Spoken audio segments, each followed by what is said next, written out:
Nós te adoramos, nós te exaltamos. Espírito Santo, continua nos conduzindo, Senhor. Nós nos rendemos a Ti nessa manhã. Nós adoramos o Senhor nessa manhã. Obrigado, Senhor. Obrigado, Senhor. Obrigado, Senhor. Vamos aplaudir Jesus. Glória a Deus. Aleluia. Toda a glória de Deus. Senhor aleluia. Abra a tua Bíblia em 1 Coríntios, capítulo 6. 1 Coríntios, capítulo 6. Aleluia. Já fazem algumas semanas que nós estamos falando sobre a pessoa do Espírito Santo. A pessoa mais linda que nós podemos conhecer. O relacionamento mais fácil que nós teremos. O melhor amigo. O amigo mais íntimo que nós podemos ser. Não é que isso é automático. Mas nós podemos desejar que ele seja o amigo mais íntimo ou o nosso melhor amigo. Amém? Jamais seremos ou teremos uma pessoa como melhor amigo se nós não nos relacionarmos com essa pessoa. Você só se torna íntimo de alguém com quem você se relaciona, com quem você fala, com quem você conhece.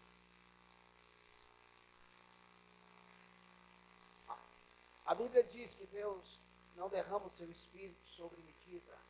E quando fala do derramar do Espírito, está falando do Espírito Santo.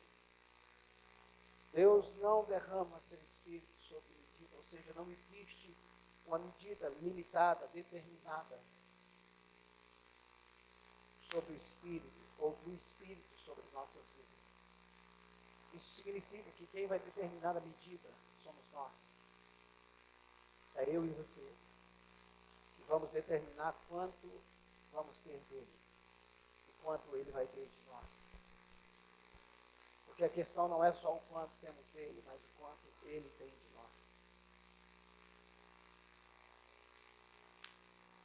Esse é um tempo, irmãos, de entrega. Esse é um tempo de nós descermos do barco e andarmos sobre as águas. Esse é um tempo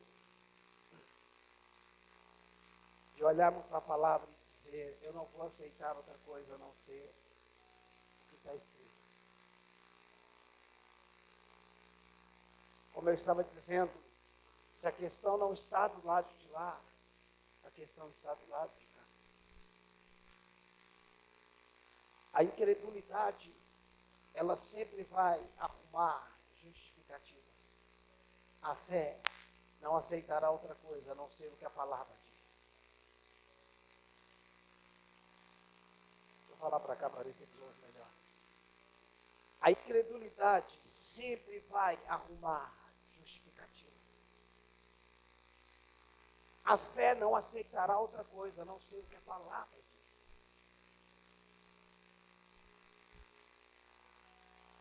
Jesus nunca teve como propósito nos ensinar uma filosofia. Jesus nunca teve como propósito nos tornar religiosos de um Deus inacessível. A ideia de Jesus foi revelar o Pai. E quem se encontrava com Jesus tinha tido um encontro ou teria um encontro com o Pai. Jesus veio revelar o Pai. E quem se encontrava com Jesus, automaticamente tinha um encontro com o Pai. Jesus saiu do Pai. Por isso, ele era a expressão exata do Pai. Nós saímos de Cristo.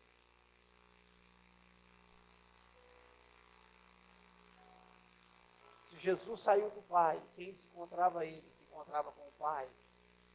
Ao sairmos de Cristo, quem se encontrar conosco, deve ter tido um encontro com Cristo. Isso é representatividade. Nós não estamos aqui para substituí-lo. Ninguém foi chamado para substituir Jesus. Estamos aqui para para representá-lo como ele é.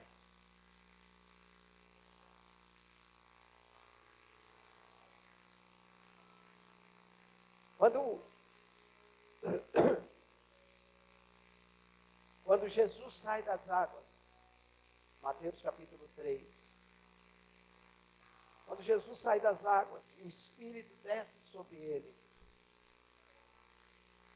e o Pai o reconhece como filho, diante daqueles que estavam ali, este é o meu filho amado em quem me compraste. A partir dali, Jesus começa a fazer sinais e prodígios.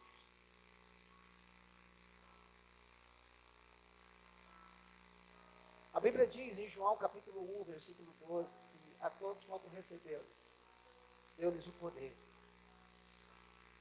de serem feitos filhos de Deus. Se quando Jesus foi reconhecido pelo Pai como filho, ele começou a viver em poder, em sinais e prodígios, pelo fato do Espírito estar sobre ele, ao sermos reconhecidos como filhos, precisamos andar em poder.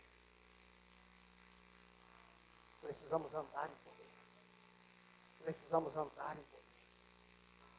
Não é um poder para demonstração, é um poder para reconhecimento da glória de Deus. O poder não é para mostrar o quanto nós somos, mas o quanto Ele é.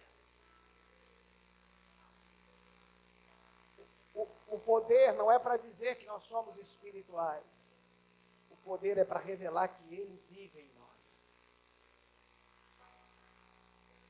Eu não sei você, mas eu tenho sido desafiado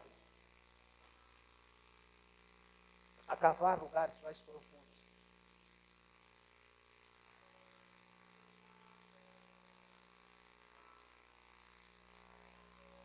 Eu acredito que existe uma linha divisória entre o natural e o sobrenatural.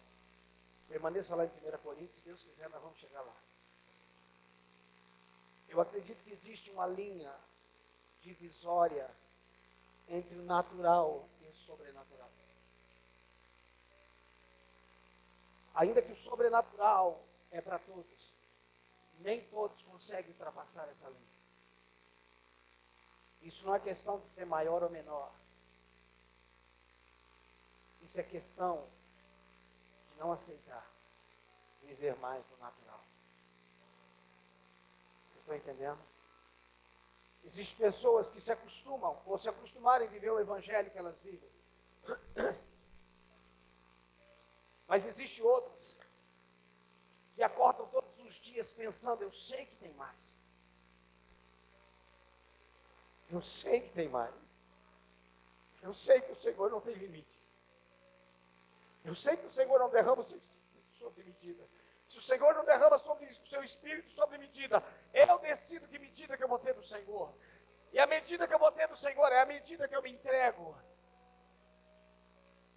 É impossível que alguém tenha tudo do Senhor, até porque Ele é infinito. Então, por Ele ser infinito, tudo não cabe a Ele. Mas você vai ter Ele na medida que você se entrega a Ele. Ninguém pode ter tudo dele, Ele é infinito. Às vezes eu vejo algumas pessoas dizendo, Senhor, dá-me o Espírito, dá-me a porção dobrada do teu Espírito. Eu falo, o que essa pessoa está pedindo? Eu não sei. Não tem o dobro do Espírito dele. Deus não tem limite, então a questão não tem isso. Mas eu vou ter dele na medida que eu me entrego a Ele. Se tudo está feito, por que eu não vivo neste lugar chamado feito? Se Deus é um Deus que dissipou as obras do diabo, por que o diabo ainda tem acesso à minha vida? Eu não estou dizendo que o diabo não tem acesso ao mundo.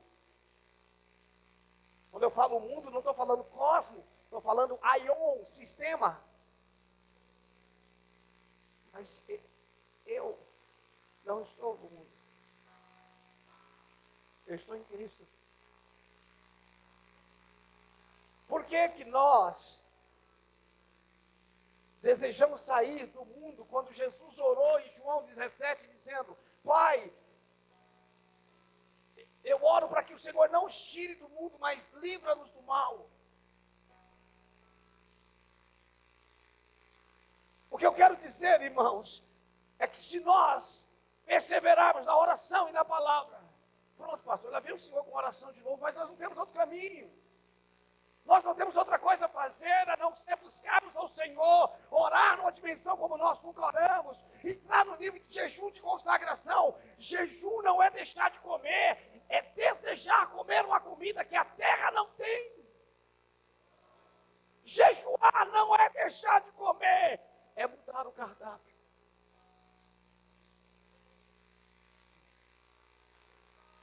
Pastor, eu não estou comendo nada.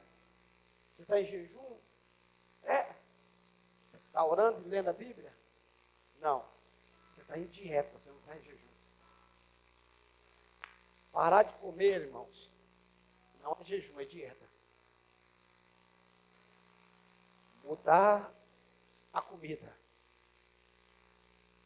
não é deixar de comer, é mudar o cardápio.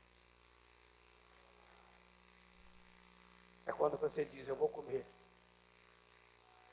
da palavra. Eu vou parar de comer, eu vou parar de dar para o meu corpo a comida terrena e eu vou me alimentar de uma comida espiritual. Se a comida física, ela vai rebustecer o meu corpo, ela vai trazer as proteínas, se eu me alimentar corretamente. Ela vai trazer para o meu corpo as proteínas necessárias, se eu me alimentar da palavra, se eu me alimentar do jejum. Ele vai trazer para o meu espírito tudo aquilo que eu preciso para romper com a linha divisória entre o natural e o sobrenatural. O sobrenatural na igreja primitiva era tão comum que ficou como natural. O sobrenatural para a igreja primitiva era natural. Aquilo que nós chamamos de sobrenatural hoje era natural para eles. Porque quando você passa a viver uma vida dos céus na terra, o sobrenatural é a vida comum de todo aquele que vive. Deus está nos chamando, irmãos, para viver o sobrenatural. O Evangelho não pode ser mais uma teoria para as nossas vidas. O cristianismo não pode ser mais uma história de domingo ou de quarta. Nós precisamos, irmãos, mergulharmos no Senhor e dizer: Senhor, me indica qual o caminho. Se o Espírito Santo habita em nós e Ele habita.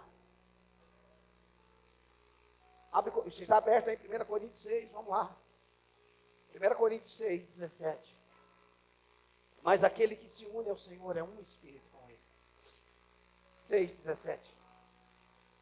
1 Coríntios 6, 17. Mas aquele que se une ao Senhor é um Espírito com Ele. Se o Espírito habita em mim, Ele habita em você. E eu disse quase agora que nós precisamos resolver a problemática. Se Ele disse que está, Ele está. Amém? Eu não posso duvidar disso. Se Ele disse, Ele disse. Se eu duvidar da palavra de Deus, eu não sou cristão. Se eu não creio na Bíblia, irmãos, eu não sou cristão.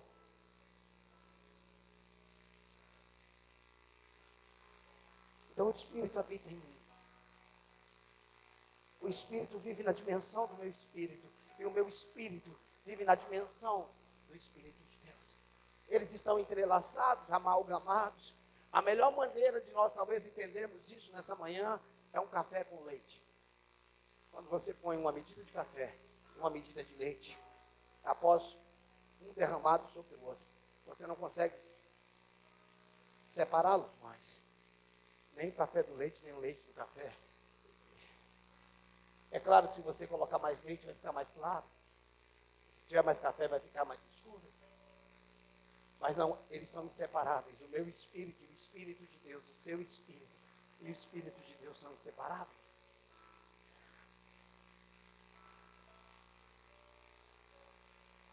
Então aqui dentro existe toda a realidade da dimensão dos céus. O que existe nos céus. A dificuldade que nós temos de entender isso é que para nós o céu se tornou um lugar. Pelo fato do céu se tornar um lugar e a gente não está fisicamente nesse lugar, a gente não consegue entender que tudo que existe lá existe aqui. Céus não é um lugar apenas, céus é um lugar em Deus. Amém?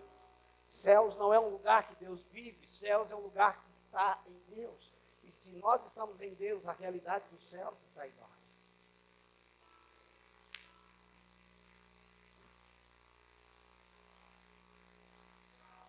Então, no meu espírito, não existe cura. O meu espírito é curado. O meu espírito não tem falta de nada. O meu espírito não tem depressão. O meu espírito não tem inferioridade. O meu espírito não tem abandono. Não, o meu espírito não se sente amargurado. O meu espírito é pleno pelo Espírito de Deus. Essa é a realidade do meu espírito. Agora, a questão é que entre o mundo espiritual e o mundo físico, que não são duas realidades, mas apenas uma extensão. Deixa eu repetir isso. Mas a separação ou a questão do meu espírito e do mundo físico não são duas realidades. Céus e terra não foram criados para serem duas realidades. Céus e terra foram criados para ser uma extensão do outro. A terra como extensão dos céus e o homem como extensão de Deus. A terra era para ser uma expressão dos céus. Quem perguntasse como é que é os céus? Aqui, como a terra. A oração do Pai Nosso nos ensina isso, que venha o teu reino e seja feito na terra como é feito nos céus. A vontade de Deus é que a terra seja uma extensão dos céus. E a ideia de Deus é que o homem fosse uma extensão dele. Não, eu não estou falando ser como ele no sentido de essência, mas ser como ele em DNA.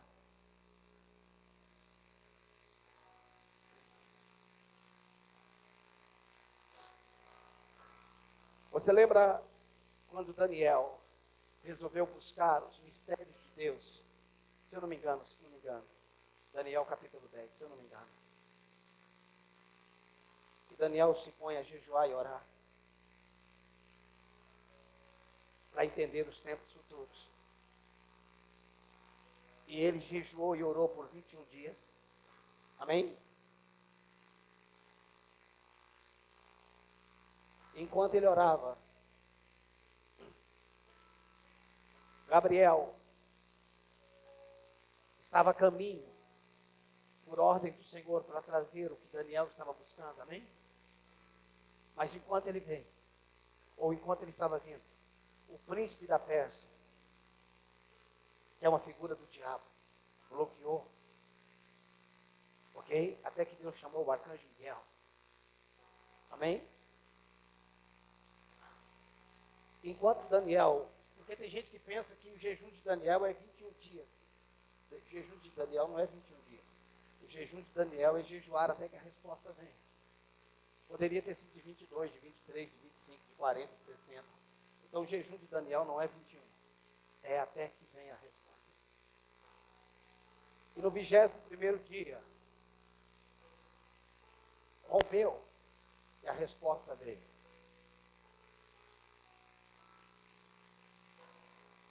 Quando nós trazemos essa ilustração,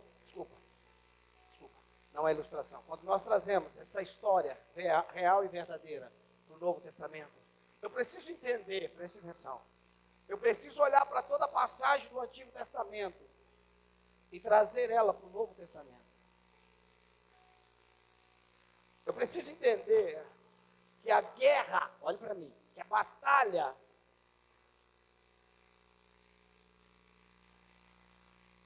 não estão no mesmo lugar da batalha de Daniel. A batalha do Daniel estava nos ares. Existe batalhas nos ares? Existe. Mas não sobre você. Essa nação tem ares, tem demônios que existem nos ares? Sim, eu acredito nisso. Mas preste atenção. Você acredita que um anjo tem que descer do céu para falar com você hoje? Vamos. Por quê? Porque o Espírito habita em mim. Então eu preciso olhar para a batalha espiritual de uma forma diferente que se enxergava no Antigo Testamento. Eu não estou dizendo que não tem principados nos ares. Eu estou falando que em mim, o Espírito Santo habita em mim. Deus não está encontrando dificuldade. Porque o Espírito habita em mim. E é o Espírito de Deus. Vocês estão entendendo o que eu estou falando? É que Deus não conseguiu chegar até mim. Então Ele não habita em você. Isso não quer dizer, irmãos, que Deus não usa as pessoas com profecias, com tudo isso. Mas a profecia vem de fora, sim. Mas muitas vezes nós não estamos ouvindo e aí Deus usa. Eu não estou cancelando nada, irmãos. Eu só estou reconfigurando o que é para ser no Antigo Testamento e no Novo Testamento. Então, pastor, se não existe batalha sobre a minha vida na questão celestial, nas regiões celestiais, onde é que está a batalha?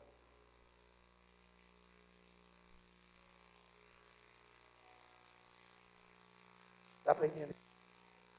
Aquilo que era nas regiões celestiais, nos ares, sobre a minha vida, se tornou uma batalha da mente.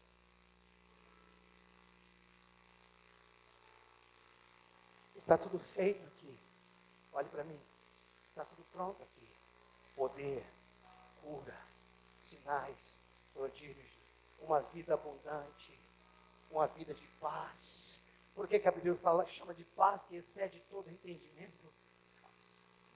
Porque é uma paz que vem do Espírito. Porque que Jesus disse, eu deixo-vos a minha paz vos dou e não vou lá dou como o mundo a dá. Significa que existe uma paz no mundo, mas existe uma paz em Deus. A paz do mundo é circunstancial. A paz de Deus, ela ultrapassa qualquer circunstância. Esse é um tempo de vivermos a paz de Deus.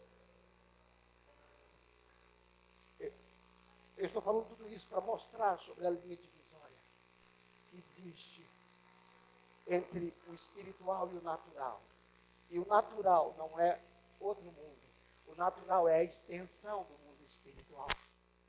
Eu já disse por diversas vezes aqui que a minha mente, que a alma do homem é a ponte entre céus e terra.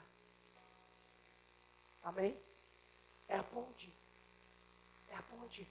Para que serve uma ponte? Uma ponte serve para dar acesso de um lugar a outro, tanto na ida quanto na volta. Quando a Bíblia diz, se eu não me engano, Salmos 18, não me lembro, está na Bíblia. A lei do Senhor é perfeita e restaura a alma. Uma alma restaurada vai permitir que aquilo que está no meu espírito se manifeste no mundo físico.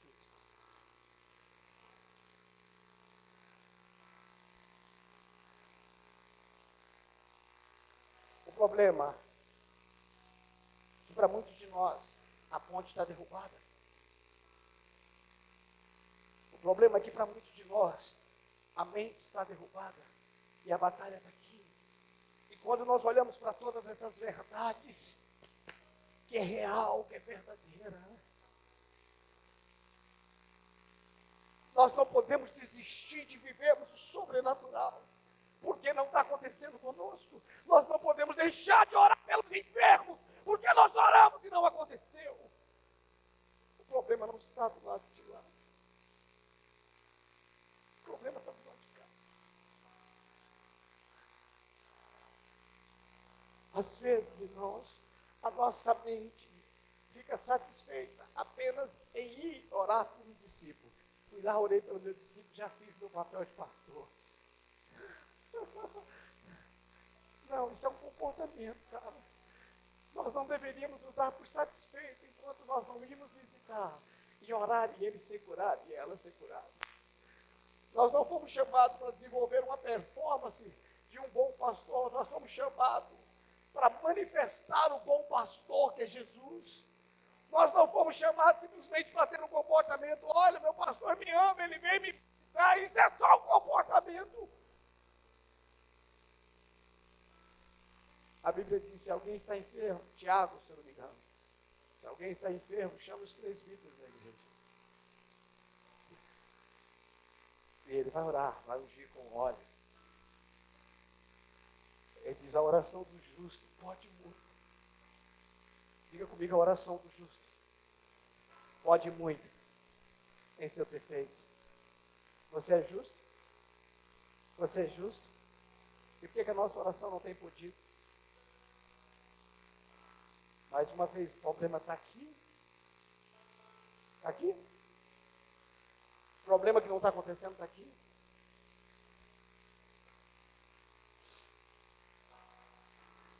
Está aqui.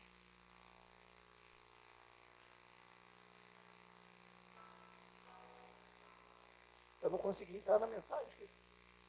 Aliás, na minha, né? Na dele eu entrei.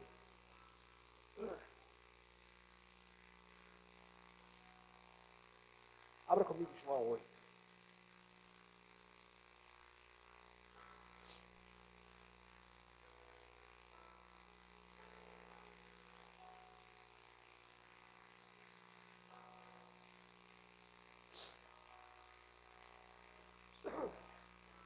João 8:32. Boa parte de nós aqui conhecemos o texto de cor.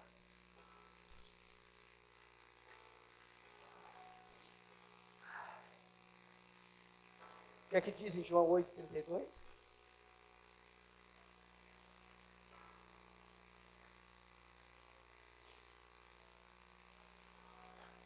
João 8:32, que diz que conhecereis a verdade vos libertará. Ele não se cumprirá sem João 8:31.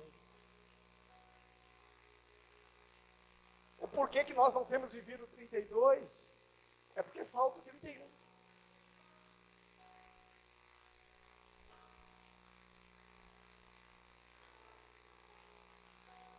Disse, pois, Jesus aos judeus que haviam crido nele: se vós permanecerdes em mim, e a minha palavra permanecerdes em vós. Desculpa. Disse, pois, Jesus aos judeus que haviam crido nele: se vós permanecerdes na minha palavra, sois verdadeiramente meus discípulos e conhecereis a verdade, e a verdade vos libertará. Nós não temos como conhecer a verdade sem permanecer na verdade, porque a verdade não é uma filosofia, a verdade não é uma história, a verdade não são as letras. A verdade é a vida. A verdade é Cristo.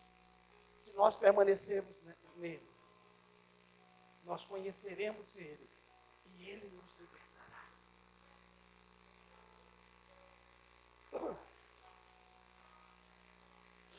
A questão, irmãos, é que entre o espiritual e o natural, que deveria ser extensão do natural, tem uma linha divisória. E essa linha divisória é a minha alma. São os meus conceitos, os meus pré-conceitos, a maneira como eu recebi o Evangelho, a maneira como eu fui desenvolvido.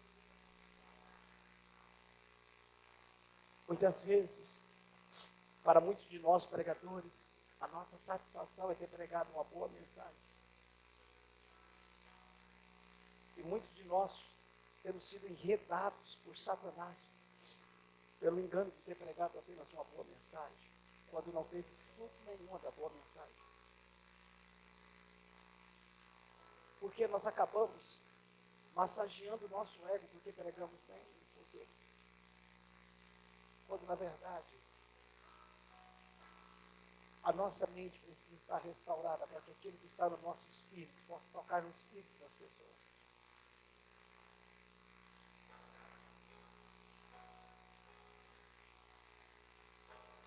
A questão é que a nossa mente está defraudada. A questão é que a nossa mente se tornou religiosa, se tornou teórica. Às vezes nós temos uma doutrina correta, mas falta a realidade dessa doutrina. Nós temos uma doutrina correta, mas não temos a realidade da doutrina. Ou seja, ela não funciona. Às vezes, irmãos, nós nos acostumamos com a doença. Às vezes, nós nos acostumamos com os problemas.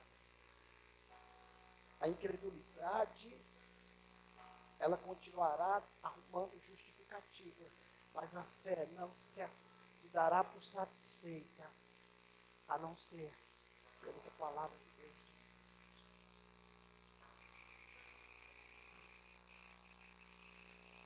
Nós precisamos ter coragem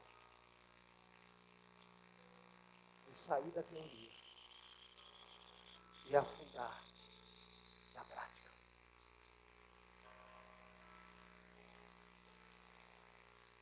Nós precisamos ter coragem de sair do barco teórico e afundar.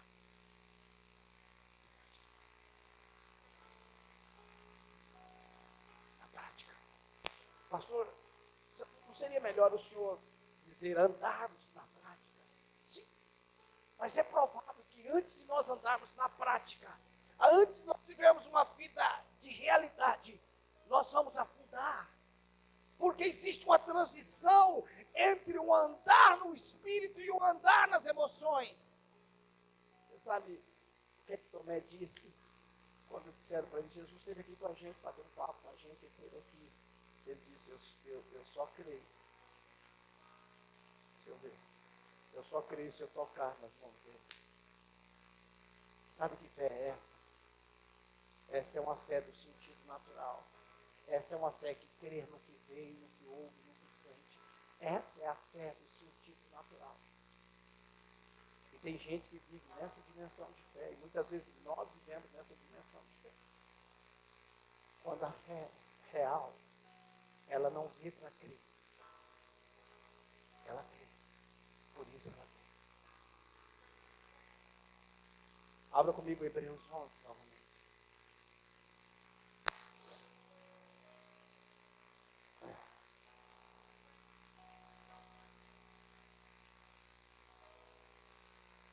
Onze 3. Hebreus 11, versículo 3, a parte A. Você não sabe como está meu coração nessa manhã. Queimando. Indignado com a minha alma por não viver algumas realidades.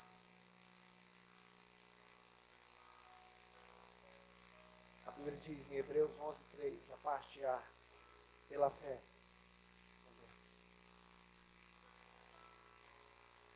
Não pode inverter a ordem do fator aí, altera tudo. Pela fé entendemos, nós não entendemos pela fé. Pela fé entendemos. Pela fé. Você crê hoje e entende amanhã. Você não entende hoje e vai crer amanhã.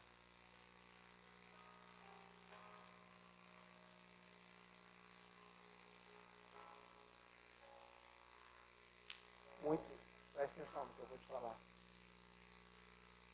Muito do que nós temos vivido é a bênção de Deus, muitas vezes, sobre as nossas incredulidades. Nossa, pastor, isso é pesado. Sim, porque Deus é Pai, irmãos. Muitas vezes Deus nos abençoa pela mentalidade que temos.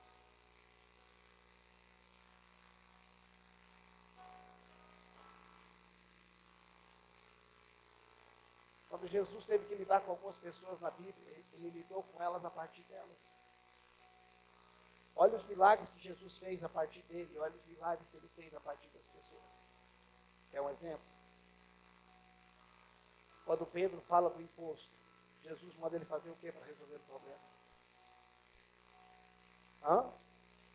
Pescar. E o que Pedro fazia antes de andar com Jesus? O entendimento e a fé de Pedro estava onde? O recurso da vida de Pedro estava onde? Se Pedro estava acostumado a viver da pesca, da onde que viria o milagre? Tocante, meu irmão.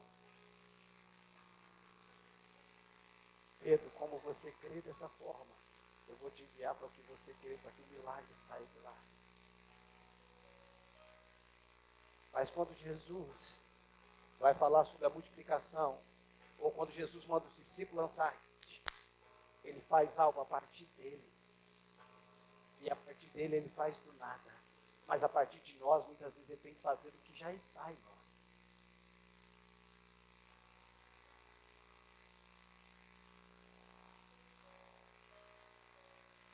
O que o senhor quer dizer com isso, pastor?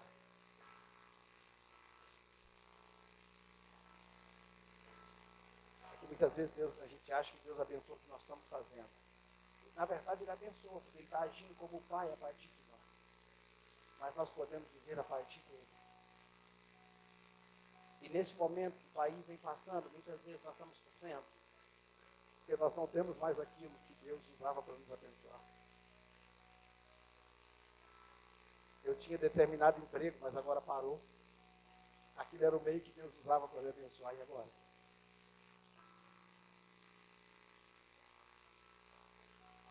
Deus não precisa do que você tem. O que Ele tem é suficiente para mudar a sua história.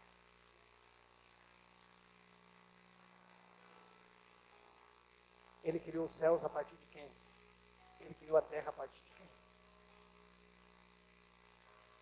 O que Ele usou? Qual foi a matéria-prima? Pastor, nada é criado do nada. Verdade. Precisa de alguma coisa para começar. Mas Deus não é nada, Ele é tudo. Então não foi criado do nada, foi criado de tudo. Não foi criado do nada, foi criado de tudo. Porque Ele não é nada, Ele é tudo. E a partir do tudo, tudo foi criado. Ou a partir do tudo, o pouco que existe foi criado dele. Pela fé entendemos que as coisas que vimos veio a existir a partir daquilo que nós não víamos. As coisas do mundo físico veio do mundo espiritual. Sabe o que eu quero dizer para você? Deus vai usar meios. Mas nós precisamos entender, Ele é a minha fonte. Se não tiver isso, vem daqui. Se não tiver, vem daqui. Se não tiver, não sei de onde vem. Mas vem. Mas vem. Mas vem. Mas vem. Quando Deus fala para Elias, vai para o riacho de Querite. Vai para o riacho de Querite. Elias foi, sim ou não? Foi. Ele sabia que água ele tinha, mas e comida? E comida? Da onde veio? Não tem padaria, não tem nada aqui perto. Deus criava um corpo de manhã e de tarde. O que eu quero dizer? Pastor, isso é loucura, isso é romper a linha do natural. Isso é romper a linha do comum. Quando a nossa estrada termina, irmãos, eu penso, muitas vezes quando a nossa estrada termina, o próprio Deus diz, glória a Deus.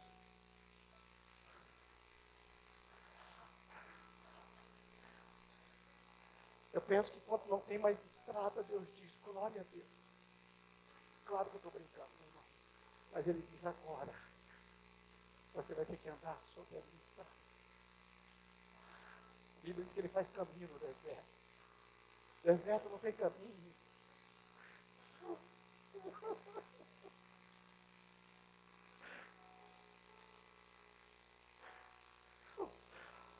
Eu não quero nada natural na minha vida. Eu não quero nada comum. Eu não quero que a força me traga recurso. Eu não quero. Não. Deus usa meio, sim. Mas a única coisa que Ele precisa não são dos meios. O que Ele precisa é do início e do fim. O que Ele precisa é que nós coloquemos a nossa fé aqui. Senhor, eu nasci por Tua causa. Eu estou vivo por Tua causa. Eu vivo por Tua causa. Tu és o meu sustento, Tu és o meu cuidado, Tu és a minha provisão, Tu és o meu milagre, Tu és a minha vida. Senhor, deixa eu te falar uma coisa, se essa vida não for suficiente para te conhecer, eu usarei 1, 2, 3 eternidades, mas eu não me darei por satisfeito por viver uma vida natural. Eu não me darei por satisfeito por ter uma dor sobre o meu corpo e achar que ela é comum. Não é!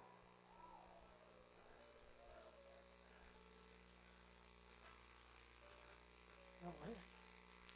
Não é.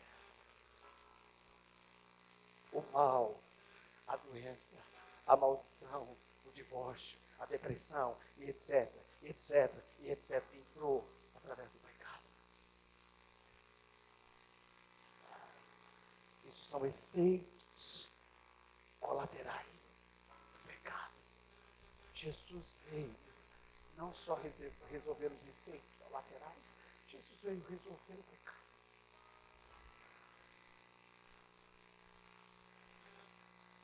pecado foi resolvido na sua vida? Foi? Sim ou não? Eu não estou dizendo que você não erra, eu estou dizendo sobre aquele que venceu o erro. O problema é que nós temos uma consciência de pecado.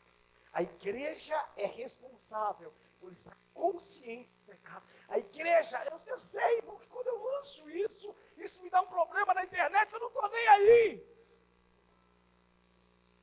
Eu não estou nem aí, escute, a consciência da pecaminosidade do homem tem impedido uma mentalidade restaurada de santidade. Sou pecador, sou pecador, sou pecador, sou pecador, sou pecador, sou pecador, sou pecador, sou pecador. Essa mente de pecador bloqueia a manifestação do reino. Porque um pecador é miserável, é desgraçado. Eu não sou miserável. Pastor, a Bíblia diz que o homem é um verme no Antigo Testamento. No Antigo Testamento, no Novo não diz que ele é um verme, diz que ele é filho. E um homem sem Deus, ele é um verme, ele é um rato, ele é um safado, ele é qualquer desgraça. Mas o homem em Deus não. O homem em Deus não. O Espírito Santo não habita num rato. O Espírito Santo não habita em alguém que vive no pecado. A lei do Senhor é perfeita e restaura a alma. Tem que pregar contra o pecado. Oh! É isso que me faz apanhar na internet. Porque eles acham que pregar contra o pecado traz santidade. O que liberta o homem da doença é o antídoto chamado Jesus Cristo. Entra nas internet, tem milhões de vídeos hoje, tem milhões de médicos hoje dizendo sobre o Covid. Mas todo mundo falando do Covid, por que não cura? Todo mundo falando, por que não cura? Nos últimos meses, será que teve algum dia que nos falou da parte dessa doença, não? Todo dia se falava. Por que não houve a cura? Se fala tanto dela. Sabe o que as pessoas estão esperando, irmãos? Para ficar livre, leve e solto. O que elas estão esperando? Opa! A vacina. Quando a vacina chegar, todo mundo vai estar confiante. Agora tomei a vacina. E agora?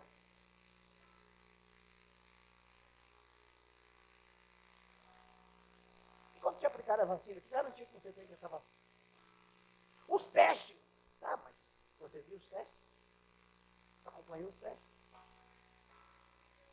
Por que você vai crer nela? Porque todo mundo disse. Aí quando a vacina vier, agora você está imunizado. Quando Cristo veio, ele não fez só isso, não. Ele não deu uma vacina, não. Tá? Mas quando Cristo veio, ele te imunizou.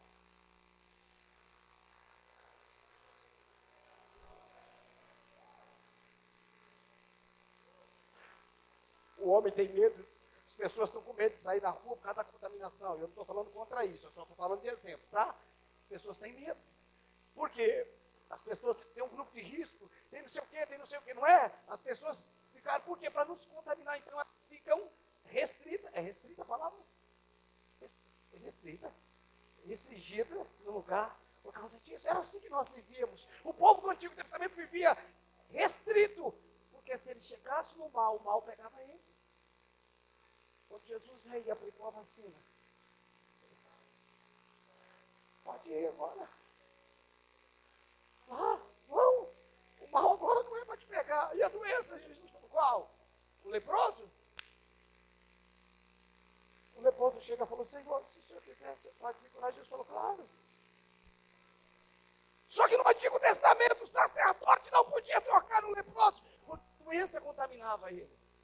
Porque o mal estava sobre o bem, mas quando Jesus vem, o bem se estabelece sobre o mal. O bem, escute, nenhuma arma forjada contra a sua vida é para prevalecer, nenhuma arma forjada sobre as nossas vidas é para prevalecer. Escute, eu não estou falando isso para animar você, eu estou falando essa é a nossa verdade, cara. Os que são nascidos de novo, os que são nascidos de Deus, o maligno não toca. Ei, pastor, mas eu não é você, é Ele em você, é Ele em você. Não mais vivo eu, mas Cristo vive em mim.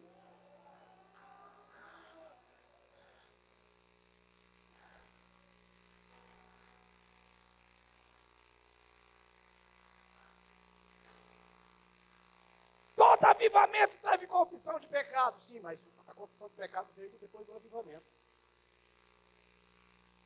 O avivamento traz confissão de pecado, mas não é a confissão de pecado que traz avivamento.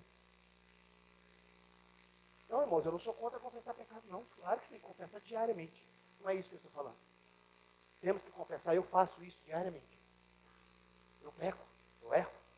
E eu não peco só por ações, eu peco por omissões. Eu erro e peço perdão diante do Senhor. Eu peço, faço diariamente isso. Em nome de Jesus, Pai, eu confesso os meus pecados, os meus pensamentos, eu faço isso. O que eu quero dizer, irmãos, é que a presença de Deus me leva ao arrependimento. Não é o arrependimento que traz a presença de Deus.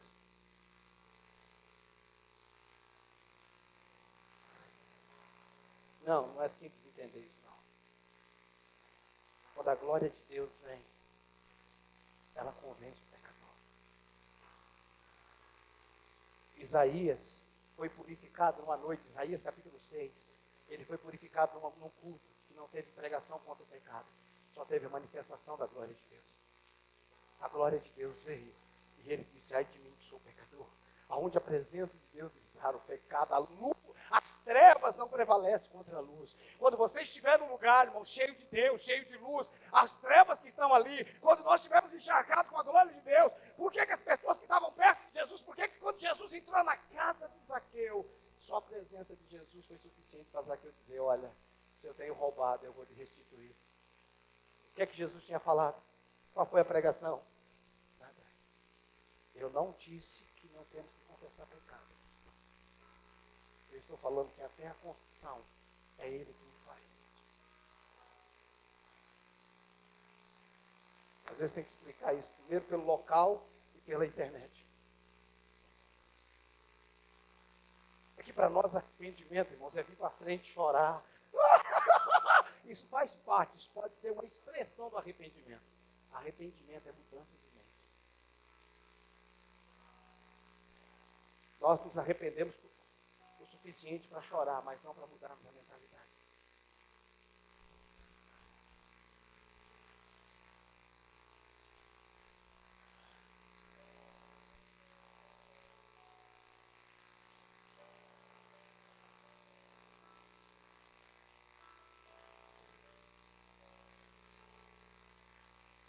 Sabe?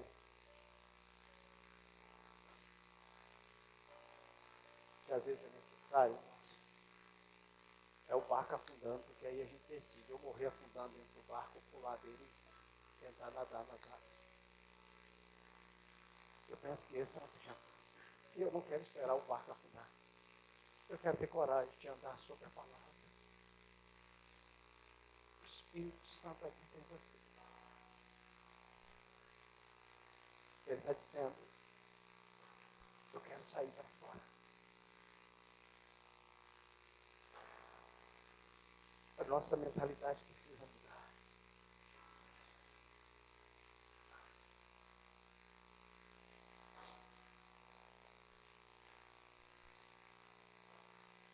Jesus não me ensinou uma prática. Jesus se tornou minha realidade.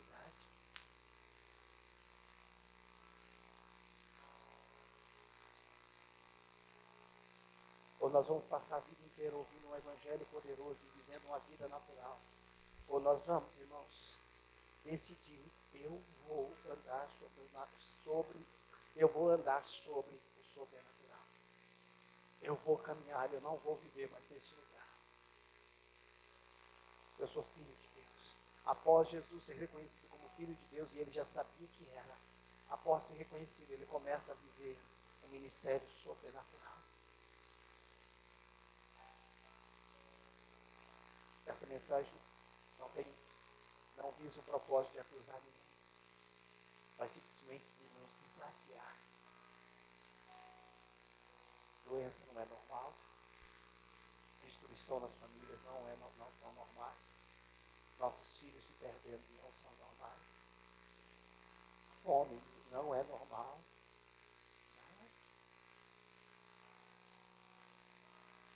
Não é. Temos aflições? Sim, eu não tenho como cancelar. Mas o Senhor cuida.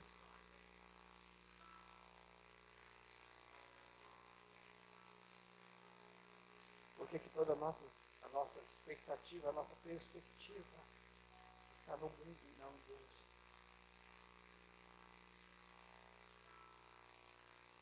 Por que Paulo, o escritor de Hebreus, no capítulo 12, no verso 2, diz: olhando firmemente para o autor e consumador da nossa fé. Não é para tirar os olhos dele. Pastor, o meu corpo não tira os olhos dele. As minhas finanças não tiram os olhos dele. A minha família não tira os olhos dele. Porque você olha tanto para a família e não consegue resolver. Mantém os olhos dele. Senhor, obrigado. A minha família é salva. O que eu tenho que fazer? Você não tem que fazer.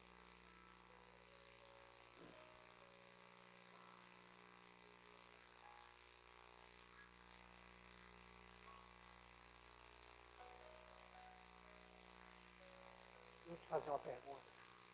Cleide, por favor. Você não é obrigado a responder, até porque está todo mundo de máscara.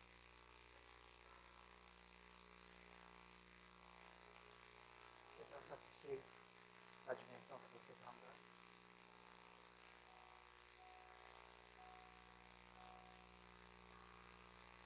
Tá bom para você aí? Eu não estou falando de uma vida de obras. Eu estou falando de uma vida de entrega. Eu estou falando de estar tão entrelaçado com Ele. Isso já é verdade do nosso estudo. Mas está tão entrelaçado nele que você não vai precisar subir num ponto como esse para transmitir Ele. Você, aonde você passar, as pessoas vão sentir, vão perceber.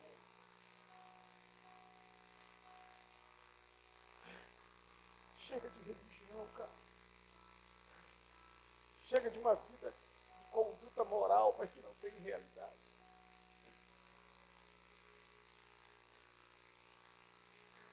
É tempo de nós andarmos no sobrenatural. O Espírito Santo quer nos conduzir a uma vida de poder. O Espírito Santo quer nos levar para uma vida de consagração, uma vida de jejum. Não como obras, mas como entrega.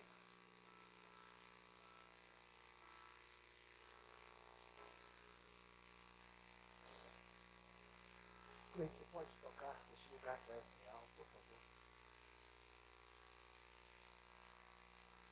Eu quero que a presença dele seja tão real, do meu tempo a sós com ele, num lugar como esse. Que ele me convença do meu erro como esposo, como pai, como pastor.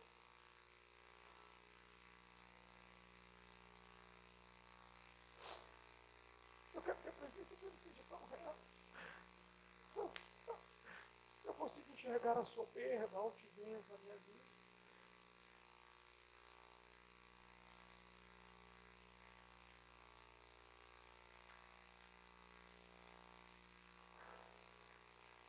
Aonde está a sua fome? Aonde está a sua fome? Que dimensão você quer andar? Aonde você quer andar? Que realidade você quer andar?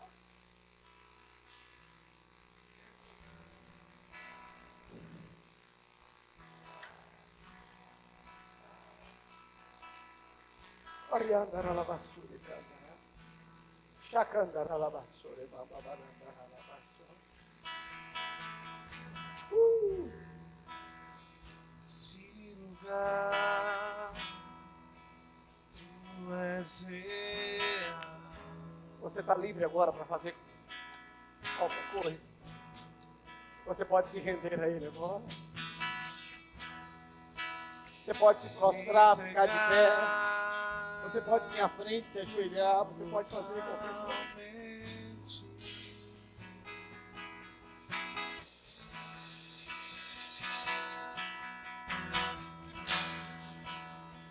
Teu toque abriu os olhos do meu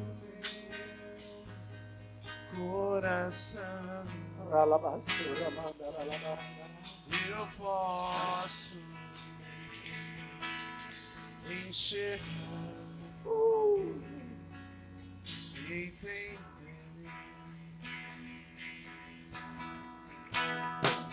Se eu me humilhar diante do teu altar e sacrificar. Vamos, cante. Aquilo que me custa, inclinarás os teus ouvidos ao meu clamor.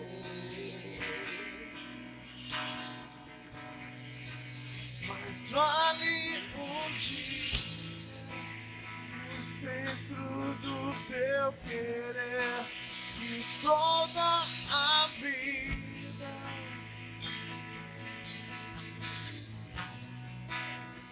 Tu és minha fonte, minha colheita, minha herança.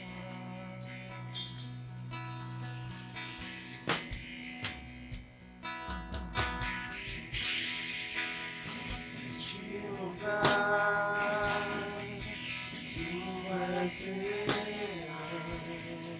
Oh, aleluia, aleluia, aleluia, salve Deus.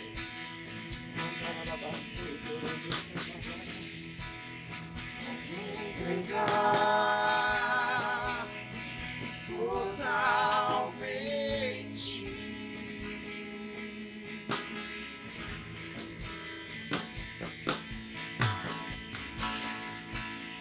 O teu toque abriu os olhos do meu coração.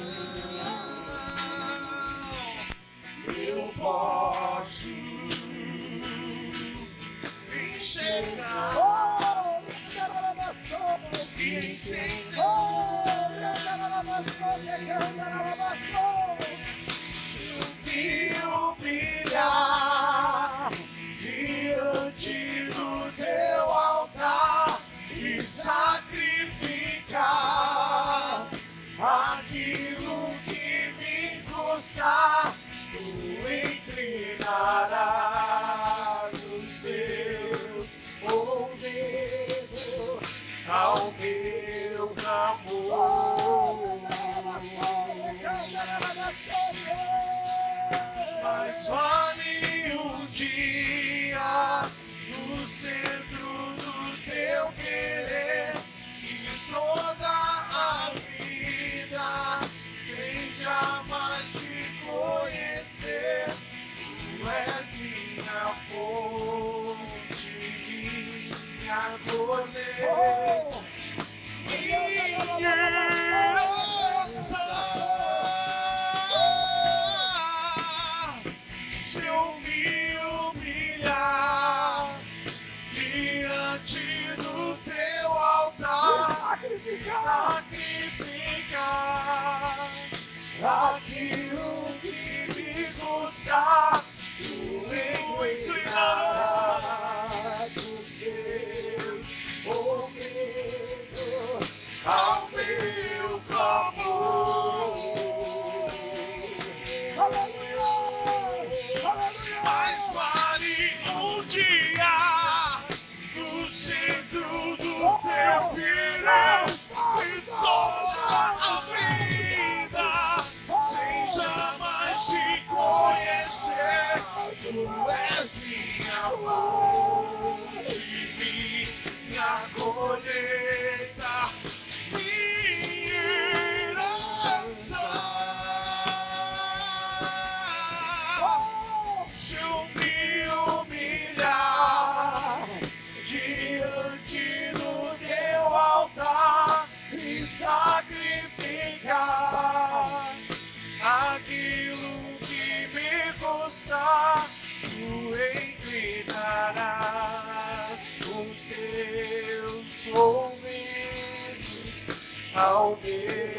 amor. Mais vale um dia.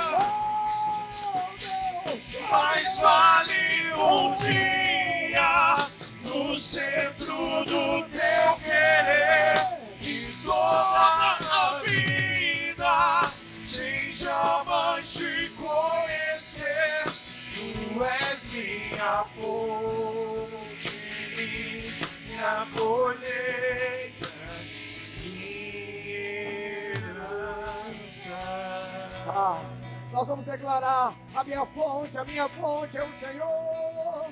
Oh, meu Deus, A minha fonte é o teu amor, minha colheita é o teu amor, minha herança é o teu amor.